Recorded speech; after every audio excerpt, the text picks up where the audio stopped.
పొద్దుగాల మా నాయన లేవంగానే చేసే పని ఏందో తెలుసా? మా కోళ్ళ గుళ్ళని క్లీన్ చేయడం. ఇవి వాటి ఫామ్ హౌస్లు అనమాట. ఎంత ముద్దుగా ఉన్నాయి కదా బుడ్డి బుడ్డిగా. ఇవన్నీ క్లీన్ చేయడం అయిపోయిన తర్వాత మా మేక పిల్లలకి మండ తీసుకొచ్చి కడతాడు అనమాట. ఆకలి లేకుండా మధ్యాహ్నం విడుస్తాడు కదా, అప్పటి వరకు ఏముంటాయి ఏం తినకుండా. ఇంత హెల్ప్ చేసినా మా అమ్మ ఏం పని చేస్తున్నావు, నువ్వు ఏం చేయవు, తిని కూర్చుంటావు అని తిడుతుంది మా నాయనని. అమ్మలంతే ఇక. అయిపోయినాయి ఈ రోజుతో నా లైఫ్ లో మంచి రోజులు. పొద్దున్నాక బండేది, పల్లెల దగ్గరికి తీసుకొచ్చి ఇచ్చేది, అన్ని కథం. ఎందుకంటే నేను హైదరాబాద్ స్టార్ట్ అయిపోతున్నా. నాకు అసలు వచ్చేటప్పుడు ఎంత ఏడుపు వచ్చిందంటే అమ్మోళ్ళని వదిలిపెట్టి రానే బుద్ధి కాలేదు.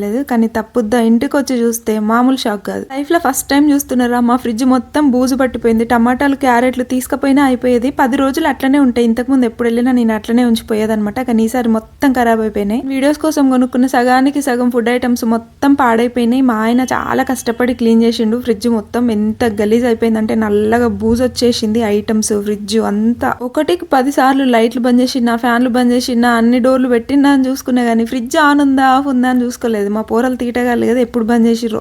లేదన్నా ఒక 2 గంటలకు పైగా బట్టుంటదిరా. ఎందుకంటే డీప్ క్లీన్ చేసిన మొత్తం తోమి ఎక్కడ సర్దేసినా ఖరాబ్ అయినాయి మొత్తం పడేసి. ఎల్లిపాయలకు కూడా బూజు పట్టిందిరా ఆఖరికి. చెప్పిననే ఆల్రెడీ, నువ్వేం చెప్పాల్సిన అవసరం లేదు మన సబ్స్క్రైబర్స్ కి, నువ్వే క్లీన్ చేసినావని. ఊరి నుంచి వచ్చేటప్పుడే కొంచెం కర్రీ తీసుకొచ్చిన అనమాట. రైస్ పెట్టుకుంటే అయిపోతుంది అని చెప్పి ఇట్లా అయిపోయింది డే. బాయ్ మరి.